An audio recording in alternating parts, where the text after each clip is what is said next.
¿Será cierto eso? ¿O crees que sea una falacia?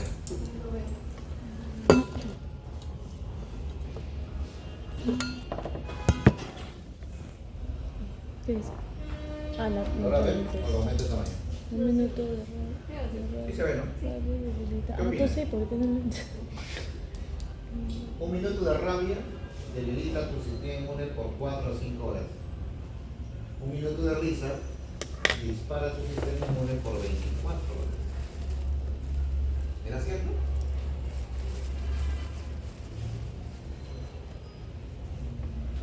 Yo creo que es verdad. ¿Alcanzas a ver lo que está en rojo? Sí, dice, un minuto de rabia debilita tu sistema inmune por 4 o 5 horas. Un minuto de risa dispara tu sistema inmune por 24 horas. Ah, por la hormona de la felicidad. Ah. Esa película con Robbie Williams. ¿Cómo se llama?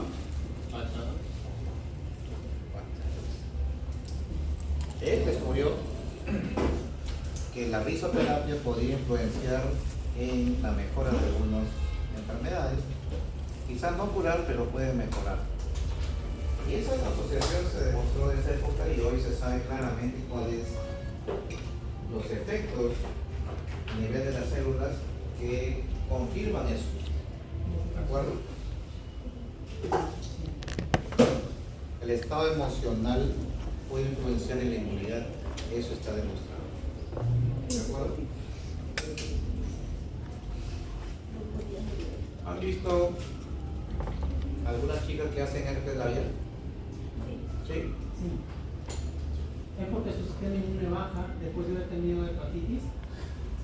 Perdón, le ha dado virus varicela zoster. Herpes labial es el tipo 1. Varicela zoster es el tipo 3. Virus varicela. El herpes labial es una variedad de herpes que casi todos lo tenemos. Adelante, tomen así. Casi todos tenemos el virus del herpes tipo 1.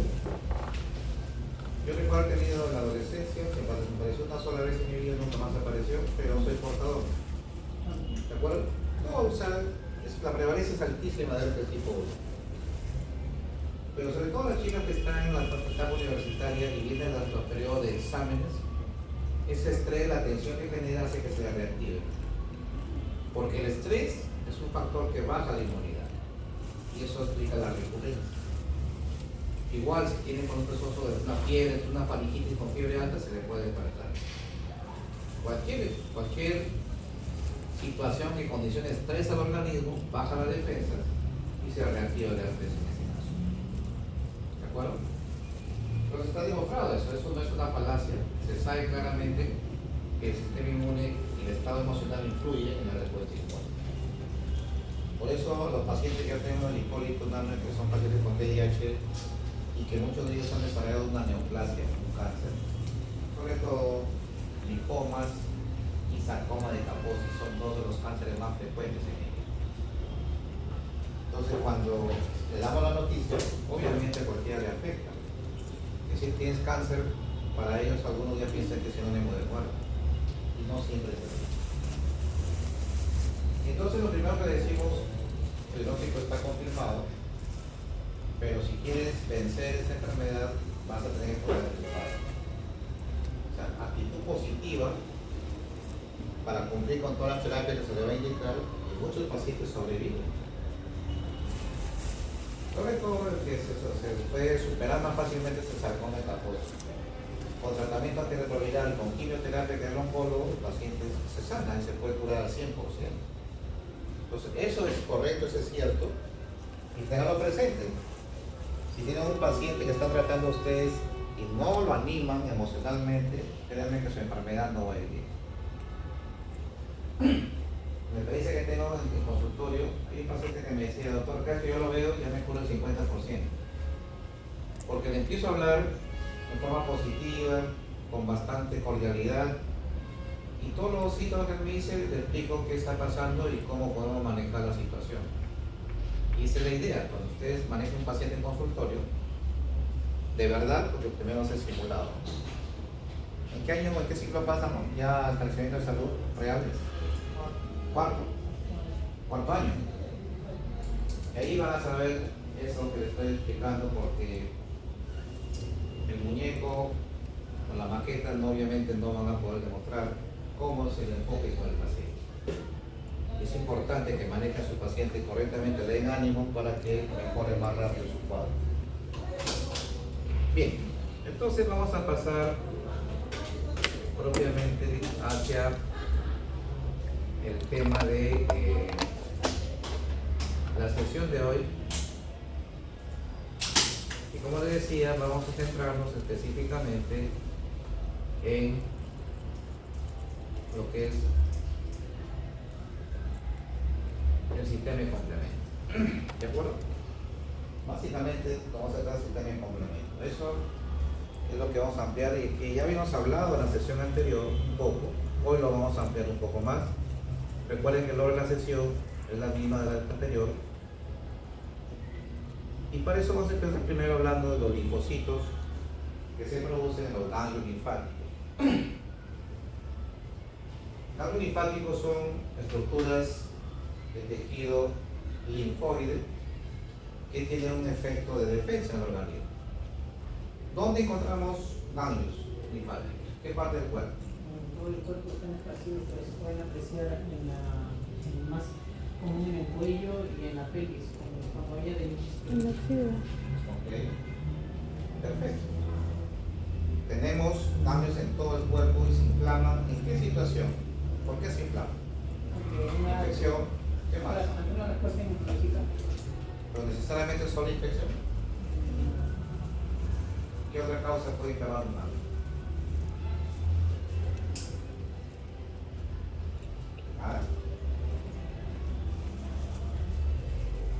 Infección ganglionar puede ser generalizada, puede ser por ejemplo tuberculosis ganglionar, puede ser peste bubónica, pero ¿hay cáncer de ganglios? Claro que sí, se llama linfoma.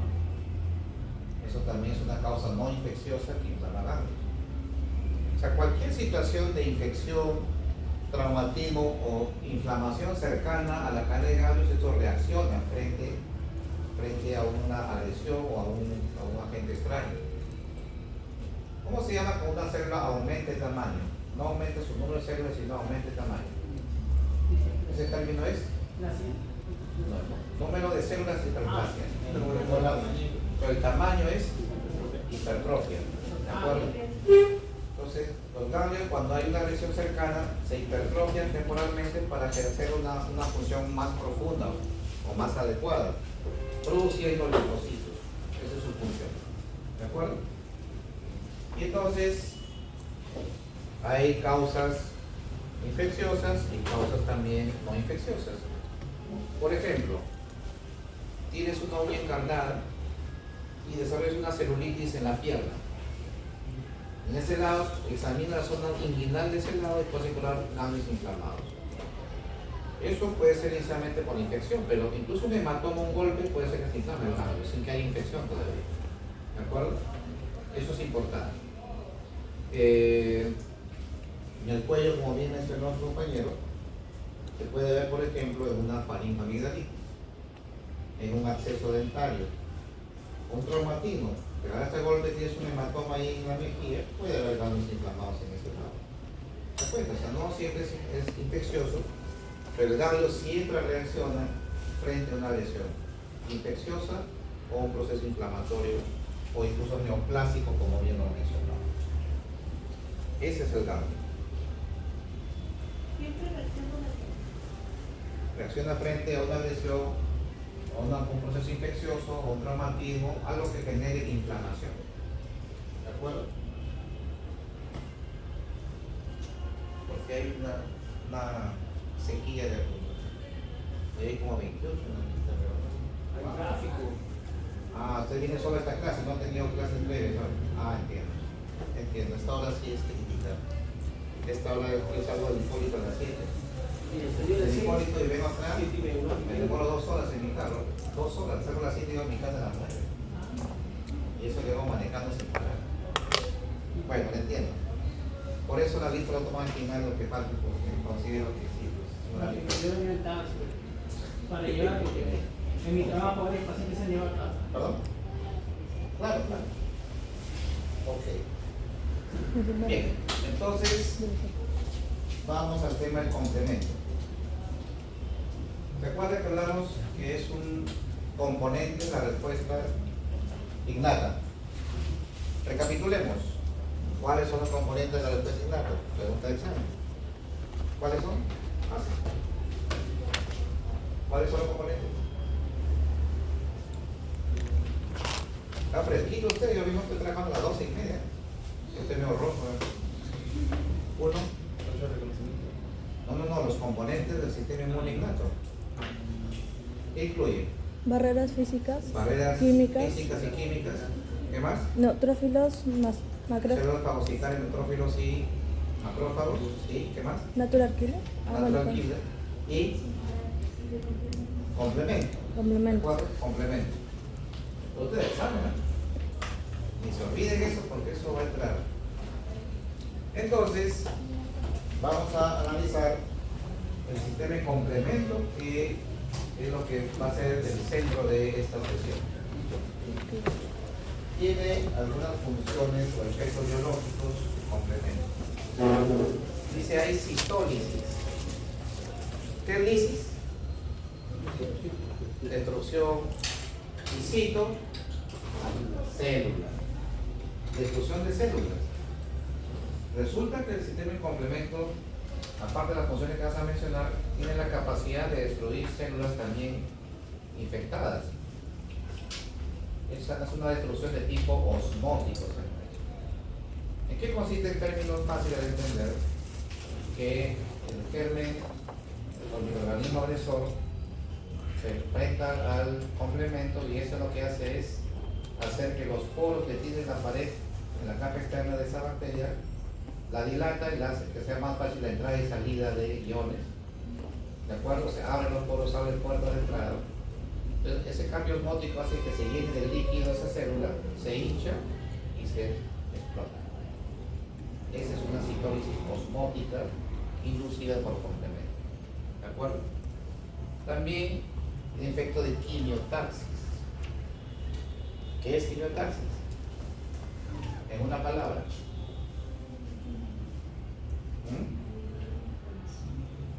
No. Quimiotaxis. Conexión. Ya, guía, pero no lo empuja, sino atrae. ¿Cuál es quimiotaxis? Asuman que es un imán. Atrae células hacia la zona de infección, eso es quimiotaxis. Sobre todo, atrae neutrófilos a la zona de infección o inflamación. Ese es quimiotaxis. Entonces, quimiotaxis, sinónimo imán, para que no se olviden. Oxonización, ¿qué significa? Otra función. ¿Qué es oxonización? ¿Ah?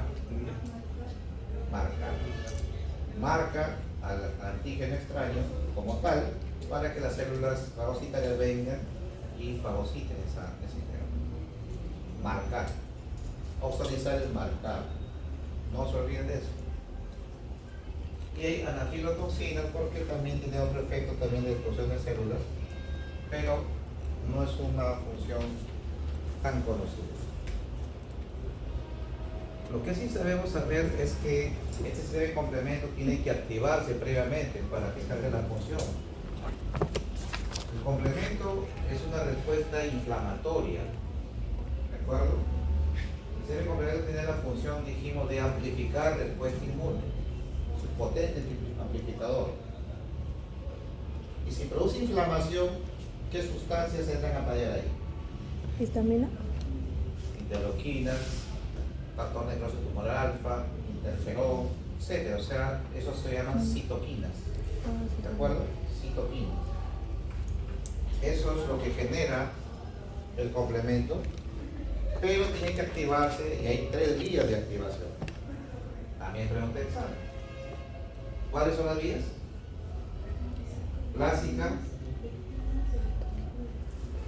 Clásica por las leptinas y alternativa. Hay diferencias, por supuesto que sí. ¿Por qué se estimula la vía clásica? Por la presencia de anticuerpos. Anticuerpos IgM y IgG. Pregunta, miren más o menos en el examen. El sistema de la vía clásica se estimula por la presencia de anticuerpos IgG y IgM. La vía de las lectinas se estimula por la presencia de unos carbohidratos que llamaremos manosa. Y esa manosa es una sustancia que tiene algunos gérmenes encapsulados sobre todo. Y el ejemplo clásico es el Mycobacterium tuberculosis. Quiere decir que el paciente que se infecta de tuberculosis, su sistema de complemento estará activado por la vía de las lectinas. ¿De acuerdo? ¿Y quién estimula a la vía alternativa? ¿Alguien sabe?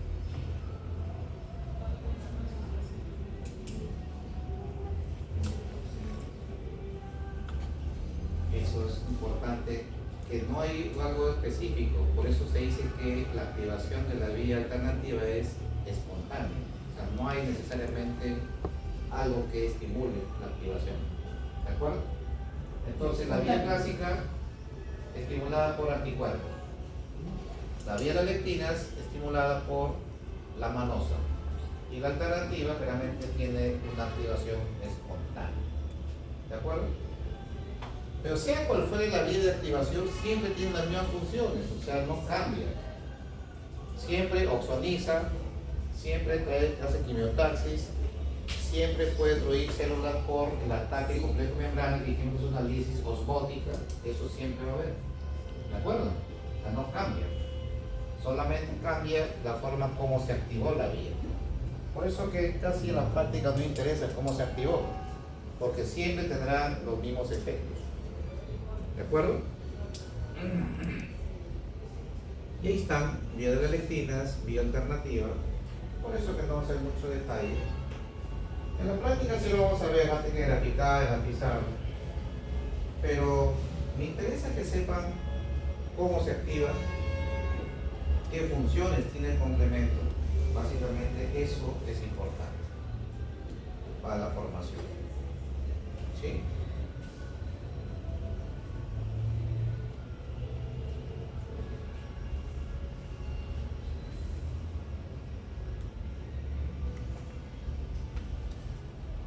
Este es el ataque membrana que ya había mencionado.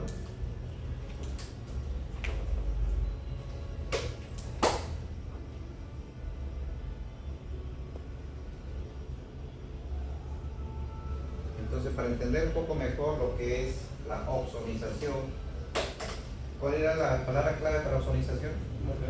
Marcaje. Y ahí está justamente bien definido en el gráfico. El antígeno es una bacteria gram negativa, que entonces como ejemplo es la famosa Escherichia coli, bacteria gram negativa, que está asociada a múltiples infecciones, pero más frecuentemente a infecciones transurinarias, pero puede causar neumonía, meningitis, bacterias, ¿de acuerdo? Esa bacteria tiene receptores de tipo IgG, y ese receptor IgG es el que hace que el sistema de complemento detecta que hay un agente extraño y lo marca. ¿Con qué lo marca? Con el receptor C3b. ¿De acuerdo? Quiere decir que cuando la bacteria ya forma el complejo con IgG y con C3b, automáticamente ya es marcado, detectado como extraño. Y por lo tanto, llega a la célula fagocitaria, como ustedes ven, la ECUI. Tiene que ver ese marcaje para que pueda ser considerado extraño y pueda ser eliminado. Ese proceso de marcaje es la famosa oxonización. ¿De acuerdo? Oxonización.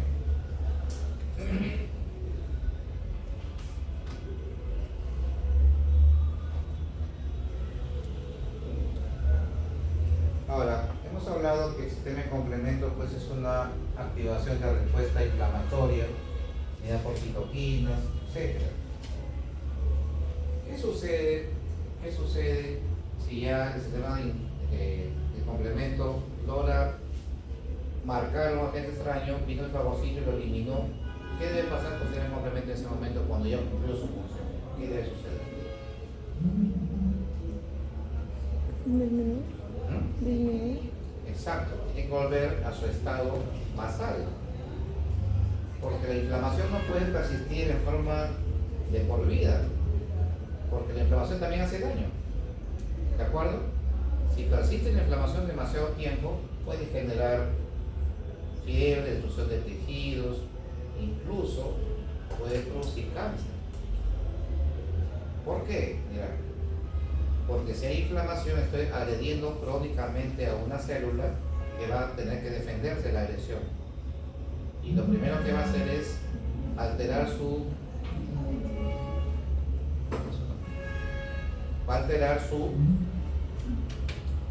estructura. Una célula que se cambia su estructura se llama displasia. ¿De acuerdo? Displasia. Y si esa displasia persiste, porque la agresión persiste, se vuelve una neoplasia. Entonces, viene el cáncer. Por eso es que el sistema de complemento tiene algunas sustancias estimulantes que ustedes han visto son las 3 vías de activación. Pero ya que cumple su función, tiene que haber sustancias inhibitorias que hagan que vuelva a su estado natural, porque lo contrario va a generar más daño en los tejidos. Ese mecanismo tiene que tenerlo claro de lo que es el complemento. Y entonces, ya sabemos que el sistema inmune innato reconoce, procesa y presenta antígenos aquí a los linfocitos, que es la parte de la inmunidad de tipo adaptativa. ¿De acuerdo? Adaptativa. Entonces, ¿qué características tiene en general el sistema o la respuesta innata? Ya dijimos los componentes, ya me los mencionaron. Pero ¿qué características tiene esta respuesta inmune innata? Es rápida. Rápida o está inmediata. ¿Sí? ¿Qué más? ¿Qué más? ¿Específica o inespecífica? Inespecífica. Sin memoria. O sea, la respuesta innata es un caballero. No tiene memoria. ¿De acuerdo? Vamos de acuerdo. Eso debe quedar claro. Debe quedar claro. Y también pregunta de examen, por supuesto, porque puedo pedir la comparación con la respuesta respectiva. ¿Sí? Y también vamos a ver otro componente de la respuesta inmune, el complejo mayor de histocompatibilidad. ¿Qué es eso? No son células específicas, no son proteínas, son genes. Son grupos de genes, todos tenemos genes y puede haber alteración de los mismos. En el ser humano, ese antígeno depositario humano se llama en realidad HLA, que significa, por sus siglas en inglés, la traducción antígeno leucocitario humano. ¿De acuerdo? Y este HLA viene a ser el noticiero, el que avisa que hay alguien extraño en el barrio. La vigilia chismosa que está mirando ahí los vecinos y no llega. Ese es el antígeno leucocitario humano. Se encarga de avisar que hay alguien extraño, o sea, presenta el antígeno, nada más. Eso no hace ningún tipo de acción directa, simplemente avisan que algo está extraño. Perdón. Pase. Ok, perdón. ¿Qué ha pasado? Dijo HLA, ¿no? ¿Y qué? ¿Antígeno qué?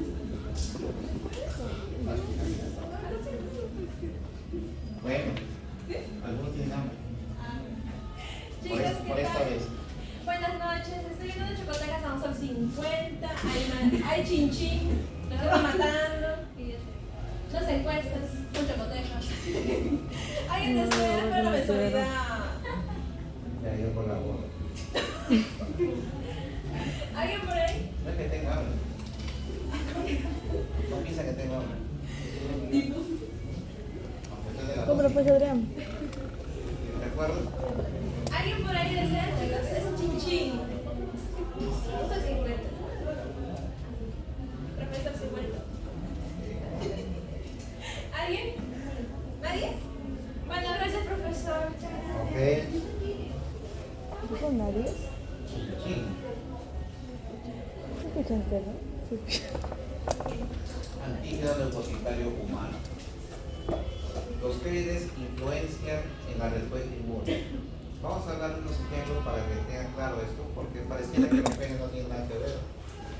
Y le voy a contar cómo es la situación de pacientes, de 3 pacientes demostrados hasta ahora científicamente que se han curado del VIH. Y lo voy a explicar por qué. Vamos a ver los ejemplos para entender lo que es el ¿El cura por HPV. VIH? Es una locura, ¿no? El VIH ¿El cura no por VIH? funciona. Los medicamentos controlan, pero no curan. Hasta ahora no hay ningún medicamento que cure. Pero hay 3 pacientes que sí se han curado de la enfermedad. Vamos a conversar sobre esos casos. El primer caso es un paciente alemán.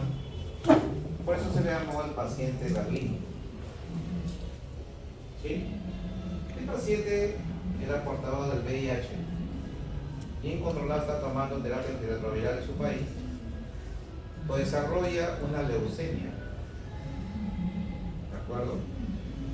Una neoplasia hematológica. Y esa leucemia no mejoró con las quimioterapias, todo lo que le indicaban no hubo mejoría. Y entonces le ofrecieron la única alternativa, un trasplante de médula ósea. Sí. Hasta ahí parece que no hay asociación con eso. Entonces, para entender cómo funcionan todos los virus, para sobrevivir tienen que estar dentro de una célula. Si están fuera de una célula se mueren. ¿De acuerdo? Son intracelulares. El VIH, ¿qué hace cuando infecta un linfocito nuevo? Se mete el virus porque tiene un receptor que se llama CD4. Por eso te reconoce al linfocito y entra. Y estando adentro empieza a multiplicarse. Desde que se multiplica, ya consumió todos los nutrientes de la célula, lo destruye y sale esos virus a invadir nuevos linfocitos. ¿De acuerdo? Eso es lo que hace el VIH. Entonces el paciente fue trasplantado y produjo un nuevo linfocito, la médula se trasplantada. Pero resulta que tenía una mutación.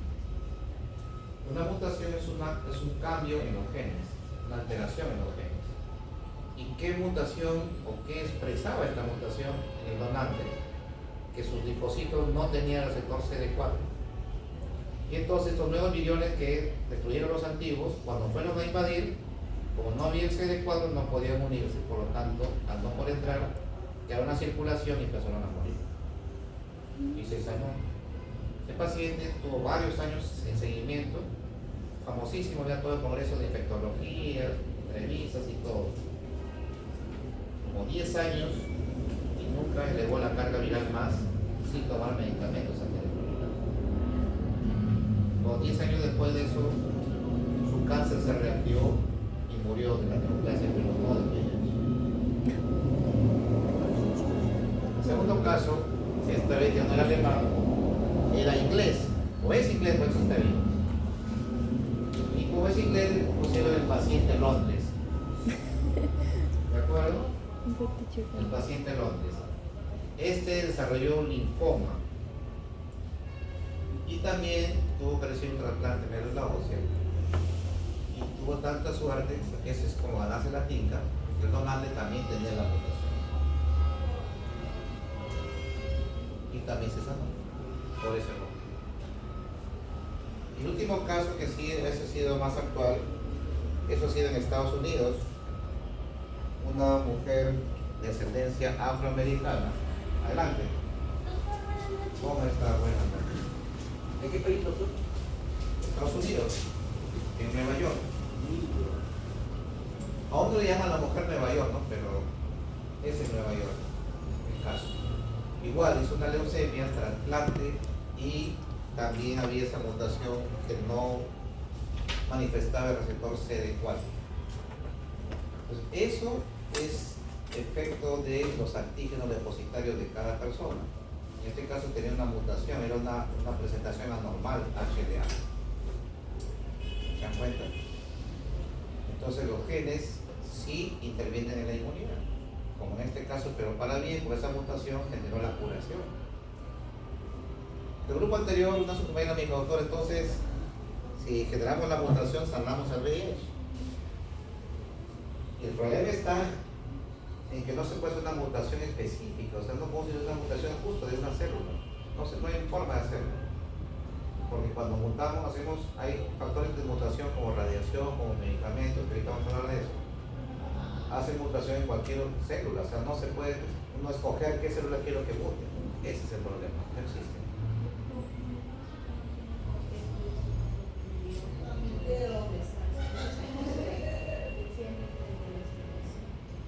No, todos tenemos genes.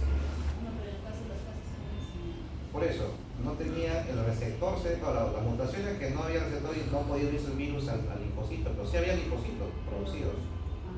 O sea, sí producían sus médula ósea trasplantada nuevos linfocitos por el mismo funcionamiento de defensa, pero no tenían receptores adecuados, por lo tanto el virus del VIH no podía unirse a ellos, no podía invadirlos. Eso fue una mutación a favor del paciente. Pero la mayoría de mutaciones también van a hacer lo contrario. ¿Sí? Por ejemplo, el tema de la radiación dije que es una causa de mutación. Ustedes habrán escuchado la propaganda, sobre todo para la prevención de cáncer de mama, las mujeres a menores de 40 años se hagan su mamografía anualmente. He escuchado familiares, tías, la mamá, ¿verdad? Es una buena medida detectarlo oportunamente. La mamografía es una prueba que tiene una sensibilidad alta para encontrar cáncer. Pero hay un país de Europa, no recuerdo si es Suecia, que empezó a hacer un estudio retrospectivo y juntó a 5.000 mujeres que se habían hecho su mamografía 5 años seguidos, y cuando hace el seguimiento se encuentra que las que tuvieron un seguimiento con mamografía muy estricto son las que hicieron más cáncer que las que no se han hecho la mamografía. La radiación, porque es rayos X, la mamografía es una placa, rayos X. Entonces, la radiación excesiva también causa mutaciones, alteran el HLA y pueden expresar cáncer. Ese país ya prohibió la mamografía. Acá todavía no, acá se sigue indicando. Claro, a mayores de 40 años se recomienda. A menores de 40 se hace ecografía de mamas. Eso es un ejemplo de mutación por radiación. Pero también hay medicamentos que pueden causar ese tipo de mutación. ¿Ustedes saben lo que es el condiloma pulmonar? ¿Han escuchado? Condiloma pulmonar. Verruga genital. Eso sí. Eso son condilomas. ¿De acuerdo? Existe un medicamento que es una resina de una planta, ¿de acuerdo? Que se llama podofilina. El componente activo de esa resina es la podofilotoxina, pero se puede aplicar la resina misma. Se extrae de la planta y hay concentraciones que uno pide el 15, 20 o 25%. Con un hisopo se aplica en la zona de la lesión y tiene un efecto como un ácido, arde si cae en la piel sana, hay que aplicar sobre la lesión. Adelante. Y después de algunas aplicaciones, esta cambia de color y empieza a caerse por pedazos hasta que termina de caer todo con las demás aplicaciones. O sea, la lesión se puede curar con ese tratamiento. Pero se recomienda que si es una mujer en edad fértil, debe evitar embarazarse. Porque a pesar de que la sustancia es tópica, se absorbe y puede causar malformaciones congénitas. No debe embarazarse durante el tratamiento.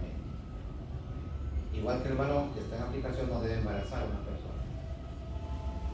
Miren, podofilina se llama. Me viene extraño porque la prevalencia de la verruga genital es 30% en jóvenes. 3 de 10 tienen o tienen el virus. Más bien las próximas generaciones van a tener menos porque las niñas de 9 a 11 años se están vacunando para el papiloma ahora, de forma obligatoria, niñas y niños. Así que en los próximos 20 años ya no va a haber cáncer de cuello uterino, porque se previene con la inmunización por este virus.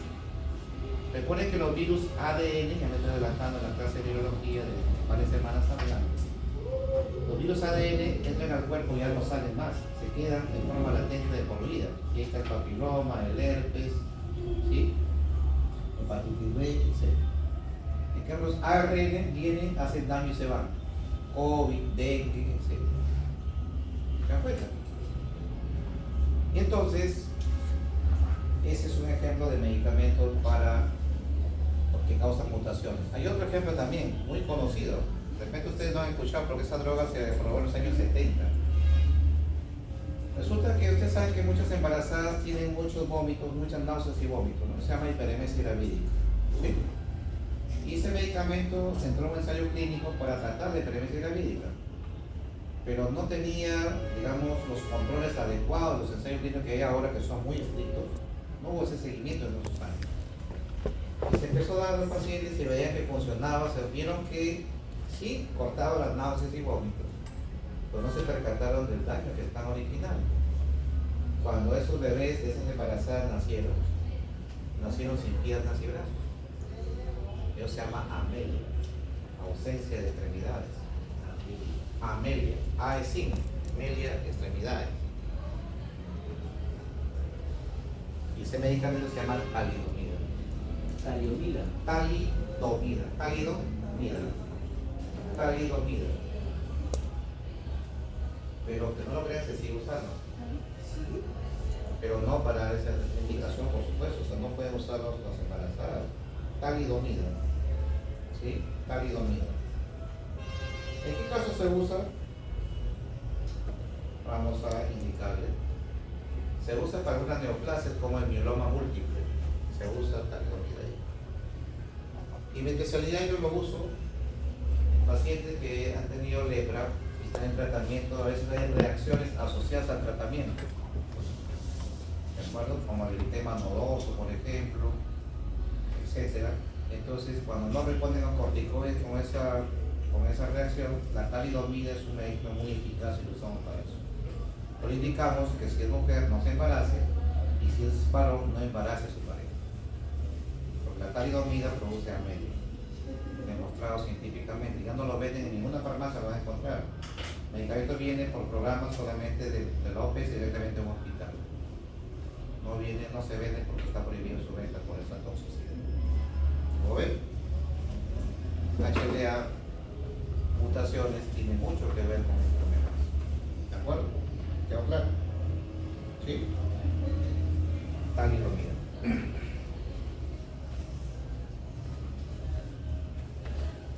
Entonces, el complejo mayor de compatibilidad tiene efecto básicamente de presentador de antígenos, o sea, avisa ese noticiero que tenemos un invitado extraño en el bar. ¿De acuerdo? Y esto ya lo sabe. Diferencia del linfocito B y T. ¿Cuáles son las diferencias?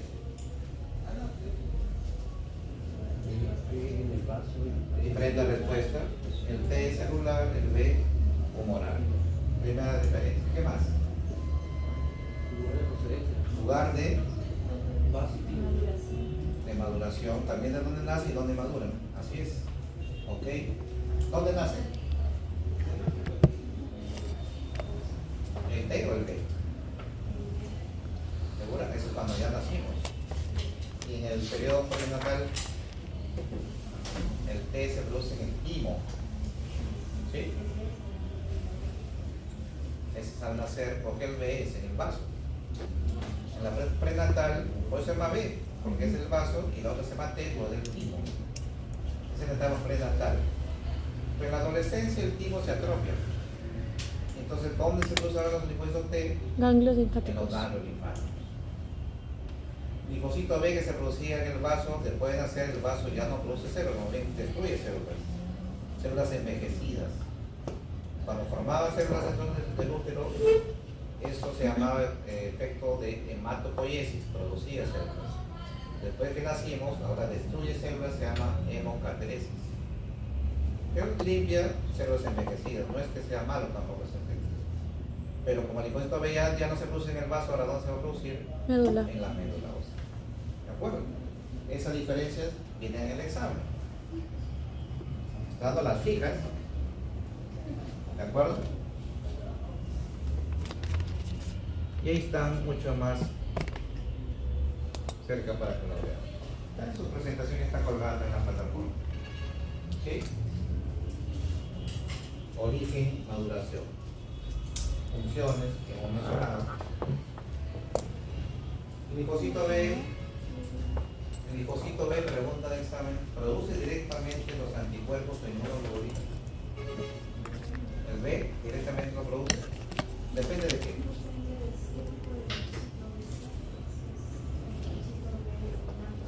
Ya.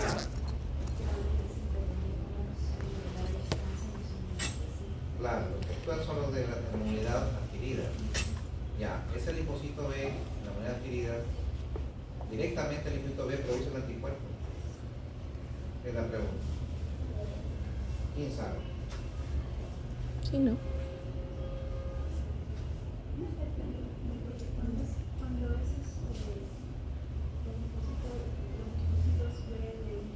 Pero los virus son que se confunden con células plasmáticas.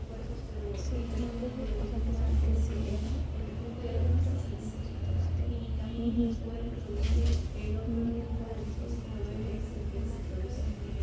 Pero las células plasmáticas, ¿qué son? ¿O de dónde vienen? Sí, porque tú lo tienes, ¿no? Activación del linfocito. T activa al B, es correcto. Pero el B no produce directamente la inmunoglobulina. Necesita tener un proceso de especialización y convertirse a otra célula con el producto las anticuerpo. plasmáticas. ¿Cómo se llama esa célula? Plasmáticas. Célula plasmática o plasmocito. Plasmáticas. Tiene que tener esa conversión. Igual que el linfocito T tampoco tiene que ser linfocito T activado para que haga la función de inmunidad celular. ¿De acuerdo? Tiene que tener activación y la célula plasmática es la que produce la inmunoglobulina, no directamente el linfocito B. Eso también es importante que lo tengan en cuenta.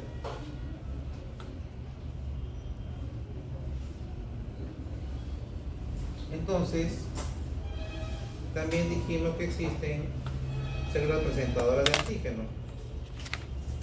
Y ahí está metida el complejo mayor de histocompatibilidad. Dijimos que interviene, que avisa que hay alguien extraño. Y después hay alguien que se encarga de hacer la presentación oficial. Es decir, el complejo mayor de histocompatibilidad dice hay alguien extraño ahí, pero hay una célula que es la que dice esta es la extraña, te lo presento al fagocito para que procedas. ¿Cómo se llama esa célula?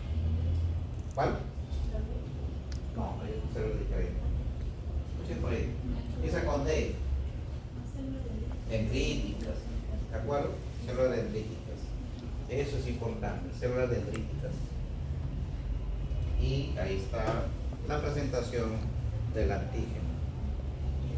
Célula presentadora de antígenos es el CPA. Y también hay que tener en cuenta que las células T tienen dos linajes. El T helper 1 o TH1 y el T helper 2 o TH2. ¿De acuerdo? Miren que cada uno tiene citoquinas diferentes. El T helper por estímulo de interleuquina 2 va a transformarse en T helper 1 inducido sobre todo por interferón gamma. Sobre todo esta está mediada por células, o sea, inmunidad celular. Y el TH2 está estimulado por interleuquinas, sobre todo la 4 principalmente. Y es una respuesta frente una respuesta inmune, o sea, el tipo de anticuerpos. En otras palabras, eso estimula al linfocito B, esta se estimula al linfocito T en esas dos vías. Importante, T helper.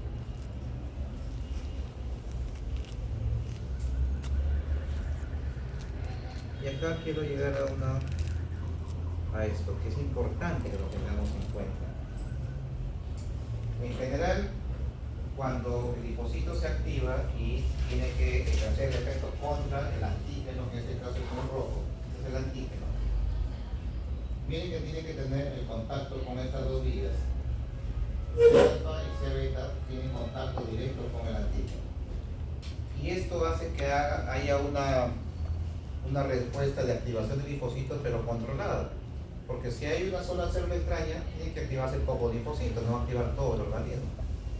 Entonces, cuando hace ese contacto dual, se estimula un porcentaje de linfocitos que más o menos es el 0.01% de los linfocitos. ¿De acuerdo?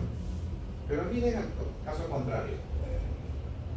Ese antígeno, lo ven que está más grande, pero no tiene contacto con las dos partes o brazos, solo tiene contacto con el veno. O sea, está haciendo una activación anormal. No sigue el patrón clásico de activación. Eso se llama superantígeno, genera una respuesta inflamatoria excesiva y activa hasta el 20-30% de todos los linfocitos, o sea, hace un cuadro sistémico que puede ser grave. Y vamos a hablar de un ejemplo para que entiendan eso. En los años 70 aproximadamente, en Estados Unidos empezaron a morir muchas chicas jóvenes en forma inexplicable, en diferentes estados, ni siquiera tenían contacto cercano, morían en un estado y en otro, chicas jóvenes que aparentemente no tenían ninguna enfermedad de fondo.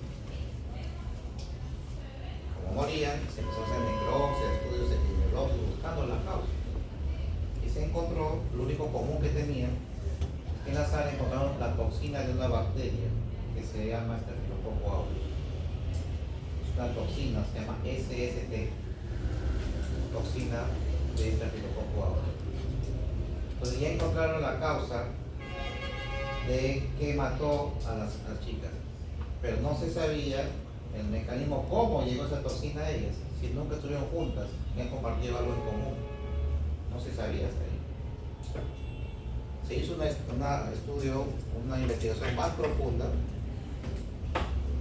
desde qué es lo que comían, qué reposaban, empezó a investigarse así tantas cosas, hasta que encontraron algo en común. Que cuando las chicas estaban menstruando y tenían una reunión para evitar estarse cambiando toallas adelante, empezó a usar tampones vaginales. Lo que hace el tampón vaginal es retener la sangre. Y la sangre es un medio de cultivo para bacterias. Cuando ustedes revisen microbiología hay medios de cultivo. Hay un medio que se llama agar sangre y agar chocolate. Ambos son enriquecidos con sangre. Y hay bacterias que necesitan crecer en medio de sangre. Es un nutriente para ellos. Y entre ellos es el Staphylococcus aureus. Y se supo la causa. Entonces, cuando se acumuló la sangre, proliferó el Staphylococcus aureus, produjo la toxina que llegó a la sangre, hizo un shock, se llama shock tóxico por el Staphylococcus aureus, o shock endotóxico por el Staphylococcus aureus. Si no se detecta a tiempo, puede morir el paciente. En esa época no se sabía. Por eso que desde entonces están proscritos el tema, están proscritos el tema de los tampones vaginales. Ahora en el mercado hay algunos todavía, pero están hechos con un material que trata de evitar, digamos, la proliferación de Staphylococcus aureus. Pero igual no son recomendables, hay riesgo siempre. Pero eso fue el motivo por el que salió del mercado. Entonces, el Staphylococcus aureus, su toxina es la que se considera un superantígeno, porque generó una respuesta masiva, hizo shock, con producción masiva de citoquinas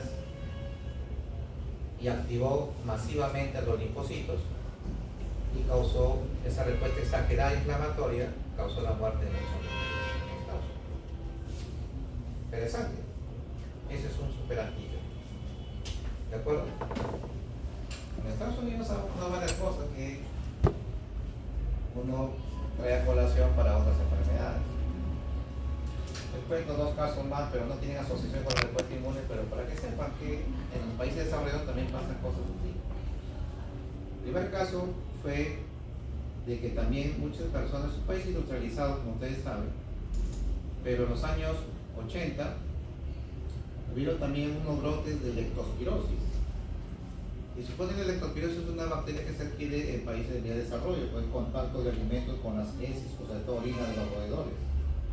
¿Sí? Alimentos contaminados con roedores. Pero acá la gente vive en una zona urbana. Entonces se explicaban por qué hicieron leptospirosis en un estado urbanizado, industrializado como Estados Unidos. Realmente se empieza a investigar caso por caso qué de común tenían los pacientes que han hecho el cuadro de leptospirosis. ¿Se cuál fue lo común? Que todos fueron a las máquinas que allá están en la calle de gaseosas, de latas. Entonces cuando están en los almacenes, esas latas tienen contacto con roedores, se emisionan, ahí se desecan, lo meten a la máquina y uno lo abre y de frente a la boca. Nunca limpian, nadie limpia la lata, desinfectan. Ese fue el mecanismo, como hicieron leptospirosis en Estados Unidos.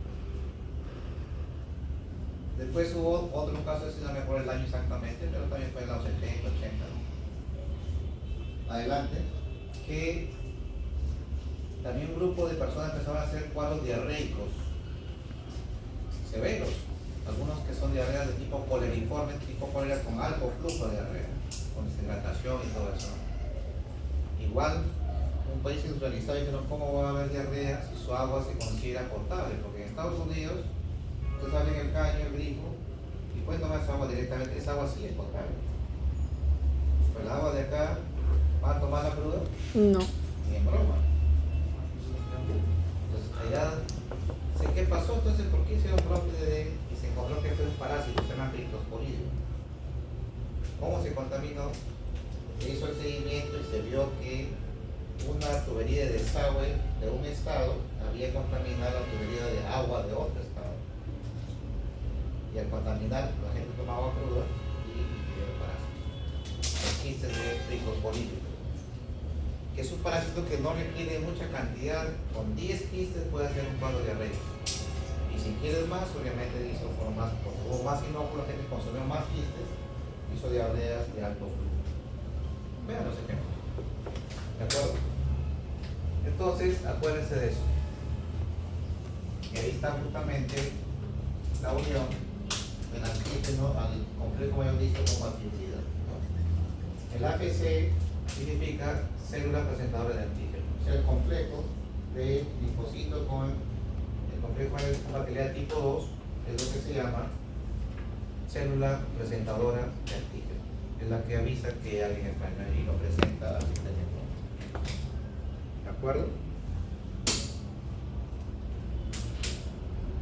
Y entonces, como ya sabemos todo esto, vamos a responder la pregunta del test que está ahí.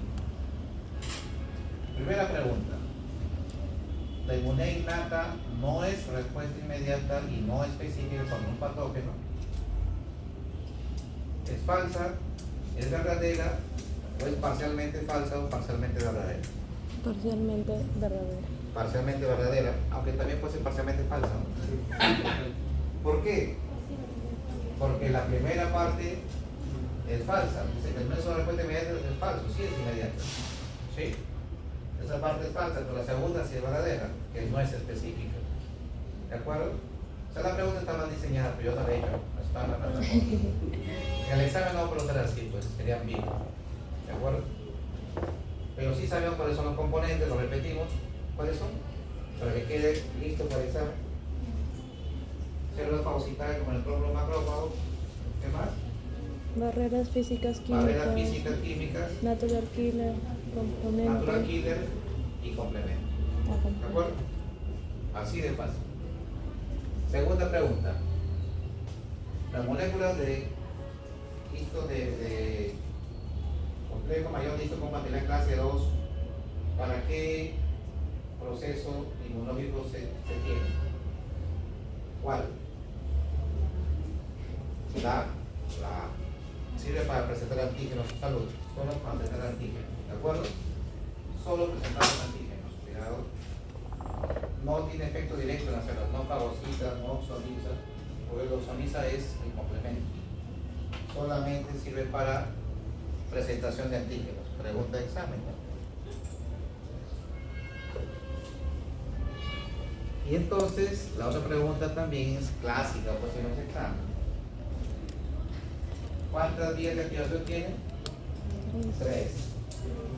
Clásica, alternativa y industrial colectiva. La clásica se estimula por anticuerpos, inmunoglobulina IgG. Las lectinas por un carbohidrato llamado manosa. Y la alternativa es espontánea. Así de fácil. Así de fácil. Y esta otra pregunta importante. La respuesta inmune innata, ¿qué célula mata a células infectadas por virus? Respuesta, natural killer. Y si le cambio en lugar de virus pongo por células neoplásicas, ¿cuál es la respuesta? Natural killer otra vez. Combate las dos cosas. Acuérdense de eso. ¿Sí? En los eosinófilos, perdón, en una respuesta de tipo alérgica, en un paciente que se va a comer su cevichito en verano, de conchas negras, riquísimo. No, a algunos no les gusta. Los que somos del norte sí. Pero la concha negra se produce en Tumbes. Y para que llegue acá tiene que ir en avión congelado. Si demora más tiempo, el marisco rápidamente se echa a perder. Si lo comes así fuera de refrigeración mucho tiempo, te intoxicas. Rash te puede dar solamente roncha, o te puede dar un shock anafiláctico con hipotensión y te puede morir. Pregunta, ¿qué inmunoglobulina ahí está activada? La E, de enano, E. ¿De acuerdo? Reacciones de hipersensibilidad, alergias o inducidas por parásitos de inmunoglobulina E está presente. ¿Sí? Pregunta.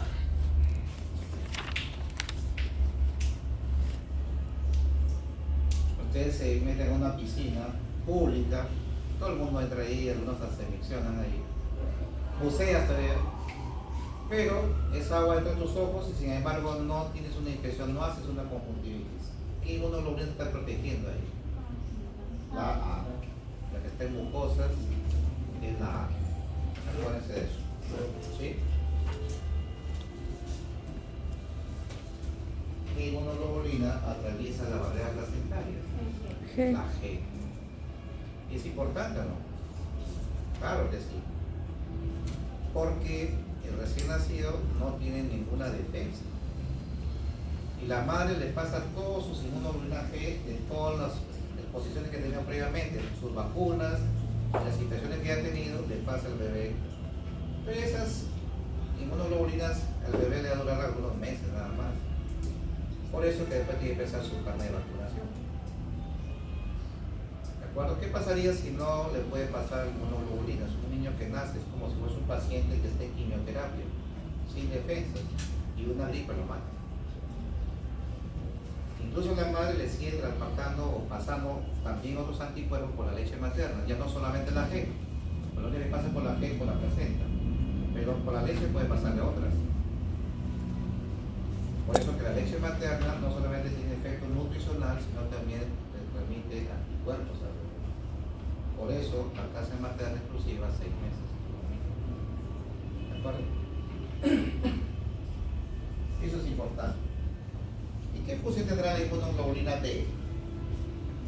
Activar D desconocida, ¿no? No se sabe claramente cuál es. No se conoce exactamente cuál es. Ahí se postulan algunas teorías. ¿Perdón? Algo puede tener asociación, pero no hay demostración hasta ahora que diga que eso es. Son teorías. ¿De acuerdo? Son teorías. Como le dije al principio, en la primera clase le dije, ¿se acuerdan del apéndice? Hablaba del apéndice, ¿no? Ya se olvidado. No sé si... ¿Ah? Ahora no sirve, pero en su momento sí servía. ¿De acuerdo? Era un órgano linfoide que trabajaba cuando comíamos la carne cruda. Cuando empezamos a comer carne cocida, se atrofió y solo sirve para dar problemas. Eso es cierto. La última pregunta es repetida. ¿Te das cuenta? Yo no hago esos exámenes. Así no hago mis exámenes. No le regalo adelante. No le regalo 2 puntos. ¿No? O distinción no puede ser para ese. ¿De acuerdo? Entonces, vamos a, como hay tiempo, aquí acaba a las 9, ¿no?